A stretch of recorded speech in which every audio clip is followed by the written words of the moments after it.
you, Alden. Um, Hi, everyone. My name is Manu. If you would like to go ahead and use the chat to just introduce yourself, you can include your name, your pronouns, and where you're calling in from. Um, and then, welcome to the Spark series. I'll just go ahead and quickly introduce myself. So, as I said, I'm Manu. I am a DFA Rice alum. I was part of DFA Rice for like 2 or 3 years and then graduated last year. I'm really excited to be here because I love DFA. DFA is like what I would consider like my family, my major, like everything I really loved about undergrad. A lot of it had to do with DFA. And I'm really excited in particular for today's topic because I resonate at like a personal level to the important work that's being done at the Pride Action Tank as well as the AIDS Foundation in Chicago. I think like with quarantine this year, like thinking about what is it like to be isolated or what is it like to not have access to the social support structures that we may have taken for granted before quarantine has given like more of a sense of empathy for what is it like to be like queer or part of the LGBT plus community and potentially feel like isolated or rejected from your community. I feel like the work that at least that I have seen so far at the Pride Action Tank and AIDS Foundation Chicago has a lot to do with how do we create those social support structures for people in the LGBT plus community. So that's just kind of an intro. I hope you guys are also excited for this talk. Kim Hunt is very cool. And I will just pass it along to Kim to introduce herself and kick us off. Thank you, Manu, and thank you for doing that deep dive into the work of Pride Action Tank, and most importantly, for saying I'm cool. I really appreciate that. So I am thrilled to be here. I'm going to share my screen. I have a few slides to get us started, but I really want this to be more of a interactive conversation. So I am way more interested in hearing about you than hearing myself talk. so, so storytelling as activism is something that is just near and dear to my heart. And I will say that I first became connected with DFA in the before times. The last summit at Northwestern, I guess it would be. So that must be 2019. And they have not been able to get rid of me. And I do not want to be gotten rid of. So I really appreciate the opportunity to talk to everybody today. There is a cow on my PowerPoint here. We won't use the cow today, but this is really referencing some tool that we use, silly cow exercise, when we are doing trainings on cultural humility and empathy, as well as our convenings to create solutions to really difficult situations. And we use a cow as kind of a reset. To kind of clear people's heads and open their minds to the conversation and learning that will take place and the conversations we'll have. So, as Manu said, I am Kim Hunt, Executive Director of Pride Action Tank, which is a project of AIDS Foundation Chicago. So, they are the mothership, as we call it. And I wear a second hat at AFC. I'm the Senior Director of Policy and Advocacy Operations. So I have the wonderful pleasure of working with AFC's amazing policy and advocacy team that is just a premier shop and one of the few organizations in the state, especially doing work around healthcare access for folks who are living with and vulnerable to HIV and AIDS, to have such a robust policy shop. So I feel really blessed and fortunate to work with them. Pride Action Tank was created a little more than 5 years ago now, and its roots are in the marriage equality movement.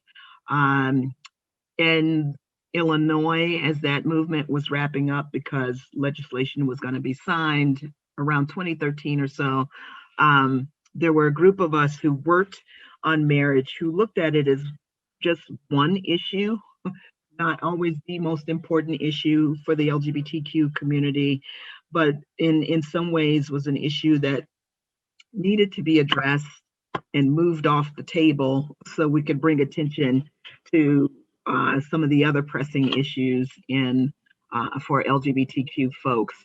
And so Tracy Baim, who was the founder and publisher, or publisher, not necessarily the founder, of the Windy City Times, one of the few LGBTQ weekly newspapers in the Midwest, and just went to online only in the last year or so. She and I co-founded Pride Action Tank after we put together a summit on LGBTQ youth homelessness. And that summit stemmed from work that Tracy had done at the paper, this robust multi-issue, well, not multi-issue, a series, multimedia series on youth homelessness that really focused on young people who essentially lived on and around Boys Town on Halstead Street after the Center on Halstead were closed. There was just nowhere else for them to go. And Tracy said in her, at that time, 25, 30 years of newspaper work, there were only two stories that made her cry. It was the AIDS epidemic, and it was this story around youth homelessness. And in both cases, she felt that these were issues that were completely solvable, and people were, like with any big issue, suffering needlessly. So she and I put together this summit that centered young people who were experiencing homelessness, and was an opportunity to not only learn in the more traditional kind of summit way of speakers and panels, but was, I would say, 75% facilitated conversation around what's happening in your life now, um, what would you like to see in the future, and then what are your ideas to bridge that gap. We did that with young people one day. The second day, we did it with service providers, researchers, funders, and others. And we put all that information together for a report that was focused on action. And the report back included a young person who shared a story about the trauma and stress and stigma of carrying everything on her back every day that she owned, stashing it occasionally to go to school and to go to work, and then stressing about it all day, because she was just so afraid that she would lose everything that was near and dear to her heart, including her ID. And even though we had a number of caseworkers, social workers, folks who had done youth work forever and spent tons of time replacing young people's IDs because they were stolen or lost, or, imagine trying to put your stuff someplace new every day and several times a day.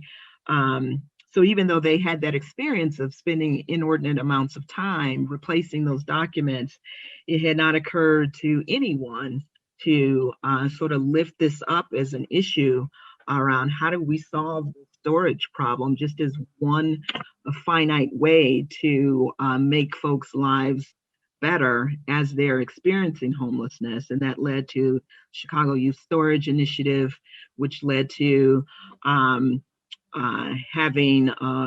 well over 500 youth storage lockers and other devices, like electronic devices and electronic storage, and high resolution storage in the cloud of documents with Google, and became a model for other youth serving organizations across the country, and also adult shelters here in Chicago.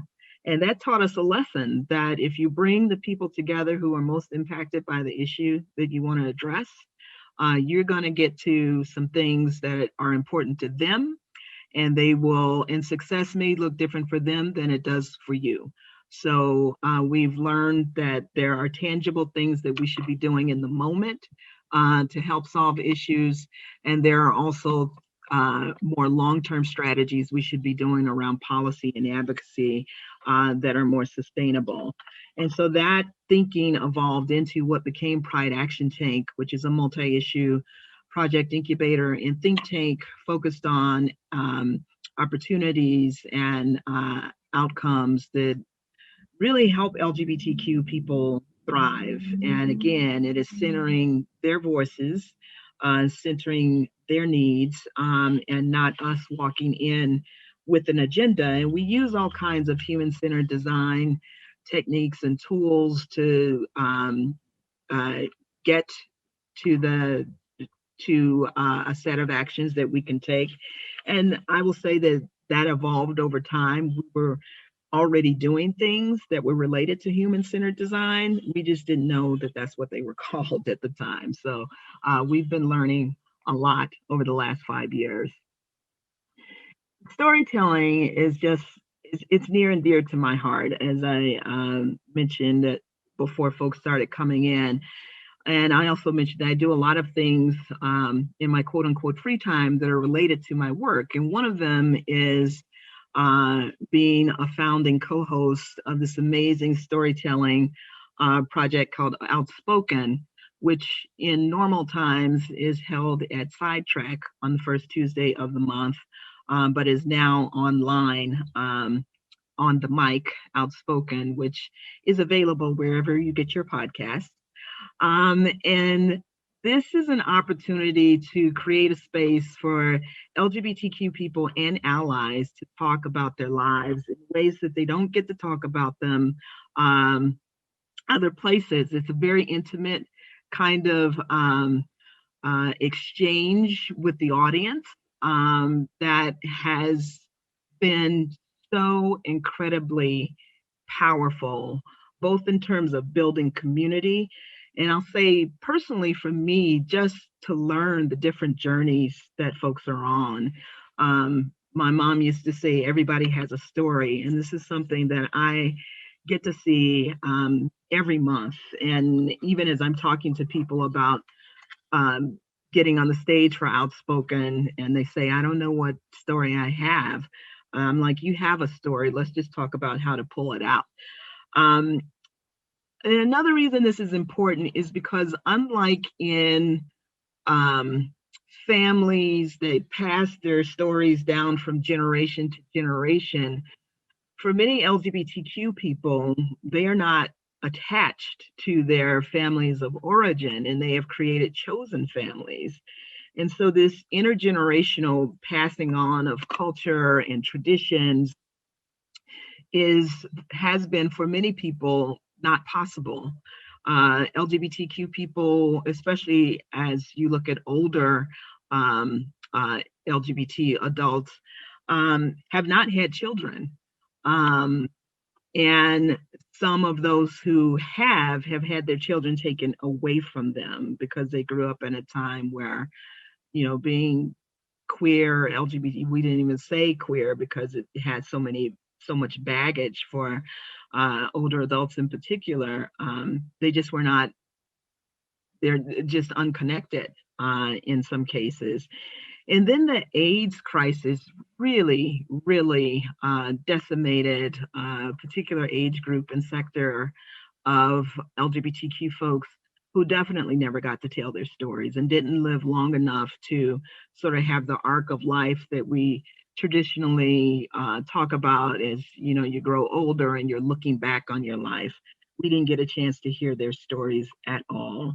So this Outspoken has really touched me in a very particular way that has made me want to marry this form of storytelling that I get to do in my off time with the work that I do at AFC and Pride Action Tank, otherwise known as PAT. And I look at storytelling as an act of resistance, especially for LGBTQ people, because we have been silenced in so many ways.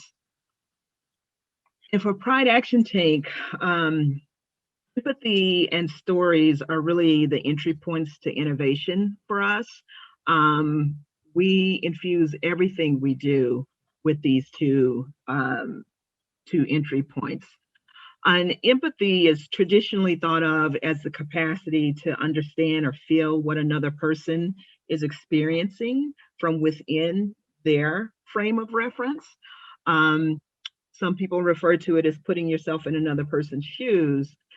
But I really like this definition that comes from Isabel Wilkerson, who wrote The Warmth of Other Suns, that came out a couple of years ago. They talked about the great migration of Blacks from the South to the North. She has a book that came out late last year, I think it was, called Caste, The Origins of Our Discontents, where she really just does an amazing job of comparing racism in America to the caste system um, in India, as well as to the historical treatment of Jews across the world. And she talks about radical empathy, which means putting in the work to educate yourself and to listen with a humble heart. I've heard people talk about listening with your heart, not just your ears, and doing that to understand another person's experience from their perspective and not as we imagine we would feel. And we really ask people to lean into this as we do empathy mapping, where we're talking about the pains and gains of their clients or their staff and what they think and see and feel and do. And many of you will recognize this from traditional empathy maps. And a lot of times people still bring their own frame of reference to that exercise. And we really push people to step out of their own heads and really think about the people that they're serving. Um, and then stories. Are really an amazing way to get to empathy, right? Stories talk to us about what's behind the data. And while there are many dry definitions of stories, such as this one, a series of events and relationships forming a basis of a composition plot storyline, which is sort of more traditional around how we think about stories as we do our English papers and that kind of thing. I look at stories as a gift, and they are sacred. And I don't mess with people's gifts. I take them very seriously because they are offering you their vulnerability, their emotion, and they're helping make that connection between statistics and the policies and why this is real. There's also so much that we pull out of people's stories, just in terms of how we can be better about doing what we do. Um, and one of those ways is around advocacy. So, like a lot of organizations, when we talk about storytelling for advocacy, we really push people to that 1 minute, 90-second max story to an elected official or other policymaker, um, that connects to an issue that we're advocating on, gives a little bit of their story, offers a solution, and makes an ask, right? So it's all about sort of moving through those steps within a very short period of time. And we use fact sheets, we use talking points. At AFC, when we have been able to go to Springfield, we do these uh, tra- trainings on the bus as people are trying to get themselves together and being jostled around on the ride. And while that's super important, because that you don't know how much time you're going to be able to talk to an elected official, it's also very transactional in a way, unless you've had the opportunity to work with the same group over and over again. There's not a lot of relationship building for us as an organization, or for the group of advocates that we are taking to Springfield, or doing advocacy somewhere else. And we don't give their stories a chance to breathe, and we don't give them a chance to fully explore their stories. And even within that context, of advocacy, there's just other ways to do that. There's work that I'm looking at through the Center for Story-Based Strategy that refers to talking points as storytelling adventures. And I really, really like the way that they put that out there, because we can do better when we think about how we're training advocates to tell stories. And stories touch us on a number of levels. It's not just about, um, you know, being entertained. It's not just about that person sharing their own vulnerability. They also connect us. They connect us to our community. They connect us to the person in front of us who we're talking to. There's some science behind how stories make us feel and help us understand folks.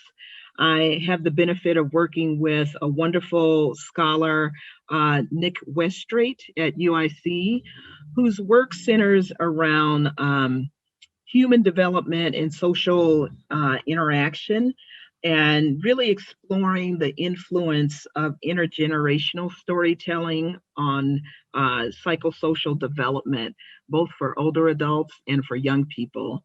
And I get to work with him in our out aging group and in other spaces. And he's helping us really understand the science behind storytelling and helping us do it better. And there are a number of ways that we collect people's stories and use those stories to develop policy and other actions that we can do. Some of that is through our convenings, like Out Aging and the Youth Advocate Solutions Summits that we've done, where we've taken that model that I talked about in the LGBTQ youth homelessness space, and really stretched it out to get a better take on, how we can build better solutions that are more sustainable, and how we can work with folks to co-create the things that they want to see to help them thrive. We also make sure that we include stories, the stories of people, their own experiences in our programming, like the census programming that we did last year, where we always had a storyteller. We also had a musician. Someone mentioned a celloist in another program, and use those stories as the entry point for how people could connect to the information that we were sharing. With the Southside Needs Assessment that will be released in a few weeks, that is a project that we've done with Howard Brown to develop a community input process for their center that they're going to be building on the South Side in a couple of years. And we wanted to make sure that we were getting a comprehensive story of the South Side, which is always in the news for negative stuff. So we asked people, what are the assets in your community? What are the things you love about being on the South Side? What do you love about being in queer community on the South Side? So it's another form of letting people tell their story about where they live. And then there have been some explicit storytelling trainings that we've done. For example, this one at the bottom here, Storytelling for Change. We trained LGBT older adults to let their stories breathe, and we spent 8 sessions curating and workshopping stories of older adults who had told us in that Out Aging Summit that's shown at the top that they want more spaces for people to hear about their lives, and they want to be engaged in advocacy, because many of them were active in ACT UP or other efforts to bring attention to HIV and AIDS, and they don't want to lose that muscle, so to speak. So we created this Storytelling for Change, which honestly came out of the necessity to do something during the pandemic for LGBT older adults, which was way different from what we planned. But social isolation is huge in this community already, and worse during the pandemic. So we wanted to make sure we were creating the space to do the things they said they wanted, share their stories, be engaged in advocacy, and also build community. And this has become a signature program for us that we will continue, and has led to um, engagement with state legislators at a level that we've not seen around LGBT older adult issues. And this, the blue blocks at the top, Speaking Your Truth, is an attempt to kind of bridge my AFC life and my Outspoken life in a different way, where we were doing the advocacy 101 training, but over a longer period of time, so people could develop stories that could be big, could be 7, 8 minutes long, and then could be narrowed to that 1 minute, 90-second spiel with an elected official. And this too has become a signature and a way that we can do this, share stories in a way that isn't about entertainment, but is about moving policy, about building power, and about sort of shifting the narrative, if you will, around the various populations that we work with. And then the last slide I want to share is I was talking about this earlier before we went live. I love science fiction. Many of the books that you see behind me, and this is not a Zoom virtual screen, by the way, many of the books you see behind me are science fiction books. And Octavia Butler, the late Octavia Butler, was one of my favorite authors. And her characters were often women of color who found collaborative ways to cope with and thrive in situations where there were man-made disasters as well as alien colonization. And she has a devoted fan base of social justice activists. And there are a whole curricula developed around her work.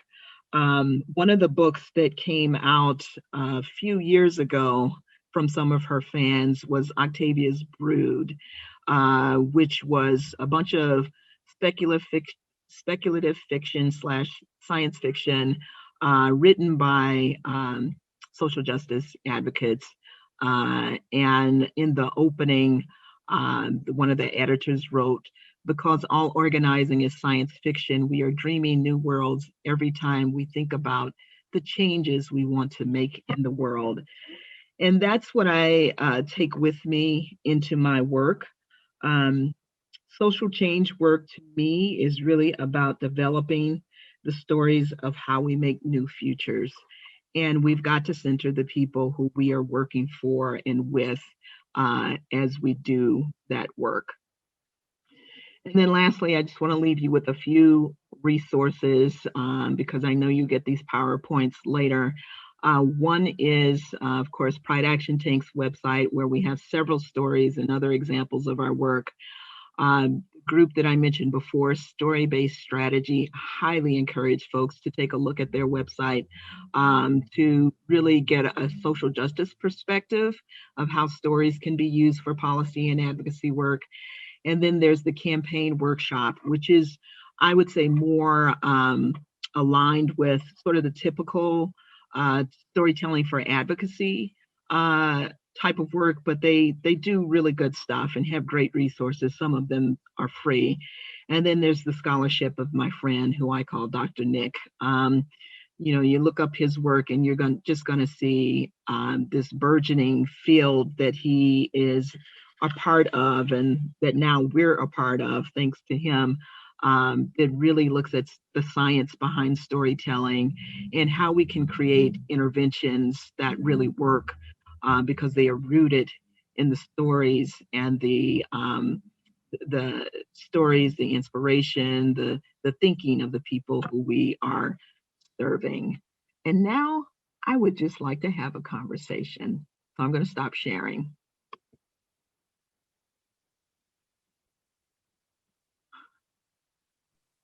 All right, so thank you, Kim. That was a wonderful presentation. For all of the folks who have graciously joined us today, this is a safe space, so please, like, we encourage any and all questions. You can put them in the chat and I'll read them aloud, or you can come off mute and just like go ahead and directly ask the question to Kim. But yeah, just wanted to really like iterate that this is a safe space and there will be like no judgment, like any question is cool.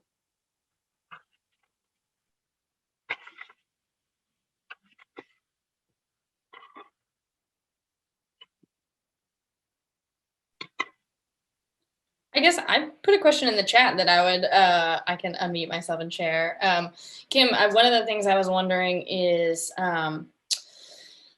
thinking about, I feel for a lot of people in this room or in the DFA network, we think about storytelling and the importance of storytelling, but wondering how you think about people who maybe don't have an obvious community or platform to tell their stories.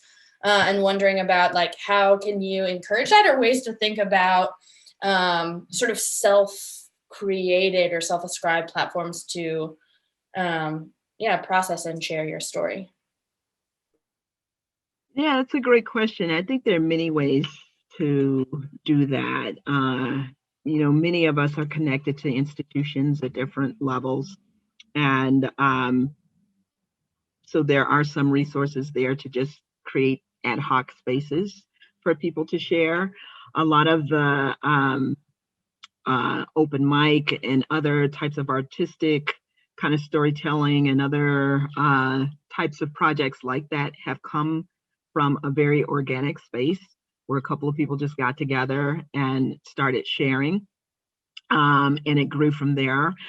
Where I see in my work where folks have challenges working with institutions is institutions don't know what to do with stories or how to incorporate stories. And yet many times they have these projects where they want to make a change to a program or they want to start something new, and they do it without bringing in the folks who are going to be impacted by that.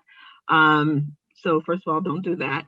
But secondly, that's a great opportunity to provide a space for people to share stories. And one of the things that, I've convinced my vice president on, and I shouldn't say, I didn't have to work hard at this. She just comes from a more traditional kind of policymaking lens. And is all in on storytelling at this point, is that you can have events that are just about stories and you can learn so much from that.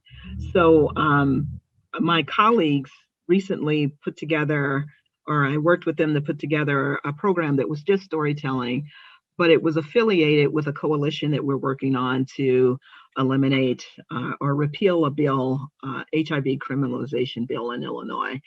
And we didn't want to be heavy hitting. We didn't want to be super educational.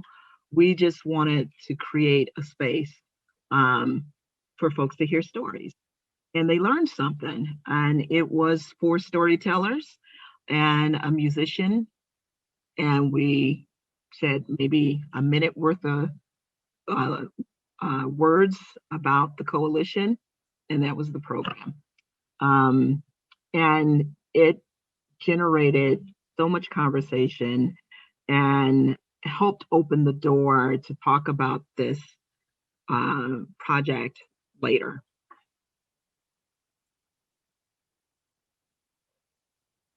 I have a question. Hey, Joy. Hi. So like you talked about with your vice president, where they're used to more of like a traditional policy work, how would you recommend we kind of present or expose people to this type of storytelling that maybe are a bit combative or unfamiliar with it or more traditional? Great question. I think you have to introduce it slowly. So let me back up and say, we work really hard to make sure that the voices of the people we work with are included in whatever it is, whether it's a panel discussion, the traditional advocacy with the elected official. One good place to start is panels, honestly, where there should not be pushback around having a constituent share their story when you're putting together a panel on a particular issue. But that might mean doing some work with that individual and some work with whoever's organizing the panel to make sure that there's space for it to happen and to make sure that that person is comfortable, because the last thing you want is for someone to feel horrible as they're sharing their story, and to not feel prepared. And also the onus is on the institution too, to make sure that that person feels welcome. So that's one space. You can also share the links to PowerPoint's program, Pride Action Takes programs, so that they can see that this is not a daunting challenge at all. It's people got stories and they're ready to tell them. The thing that we did differently is we actually had a grant to spend time with people to flesh out their stories. So if you can bring in a little money for that, that helps too. And there is money out there for this, because people are beginning to recognize more and more that story is such a powerful vehicle for imparting so much information that doesn't glaze people's eyes over.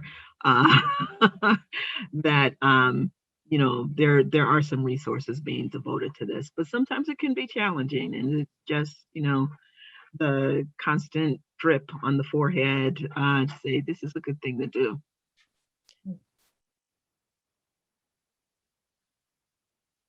Keep looking back because my dog is back there making noise. He's digging in the house. Oh yeah, can I jump in, Kim? I have a question. Sure. I'm really interested in all of the storytelling seems to be a two-way street. So do you have any advice for the story listener and what to do once you hear a good story? Yeah, that's a great question. I recently did a training with the senior leadership team of an organization that AFC partners with from time to time. And was interesting, when we all work together, we don't really get to know each other that well. And for teams, it's really important. I mean, you don't have to be all up in each other's business, but there's a depth that is helpful for teams, especially in this case, it was a team that had gone through a really rocky time because of the finances of the organization. And I had them do a storytelling exercise where they created a story and they had 10 minutes, they had a lot of prompts, and then they were sharing, which is tough, right? You're putting your emotions out there, you're sharing in a way that you don't share in the workplace. So the instructions were for the listener to listen with their heart, as I mentioned earlier, but to also think about some questions. What are some things that you're curious about learning more about? What really resonated with you? Those kind of prompts to help them know what to listen for, so that it's not a judgy thing.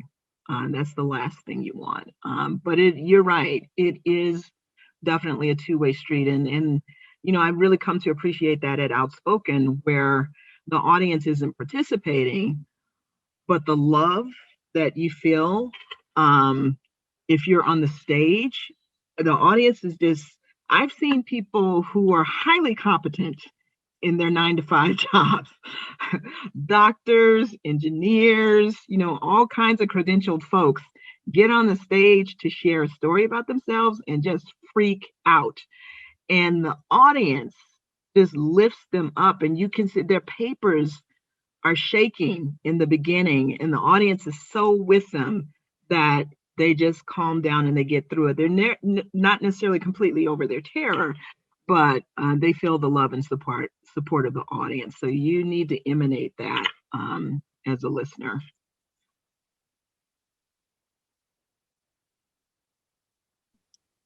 I have a question. So I would love to hear like more context about the power of storytelling as it's like a unique power for the LGBT plus community. And like I'm like particularly like what you talked about, like older folks who have Okay. experienced things and like sharing like that lived experience with your chosen communities and like passing down that wisdom. Like as a young, like I feel comfortable, I did like calling myself a queer. Like I'm a young queer, I'm like of like Muslim background, so there's not really that many people I know who are older and queer. And I'm just like curious, like what is it like in your organization to like have that like space where that's encouraged and supported, and like where just like more context for that would be like much appreciated to hear about. Yeah, I'll say with our storytelling program for LGBT older adults, it's humbling, honestly. And I'm not far from that age group myself, but the folks who we happen to recruit for this program were in their 70s and 80s. And so it has not been an easy road for them, even those who have been out all of their lives. There was one participant who was always a little hesitant in sharing. And at one point, there was an assignment to, take some time, write a little bit of your story as far as you can get in, let's say, 10 minutes. And she came back and she started reading and she started crying. And she read again and she hadn't finished the story, but she talked about being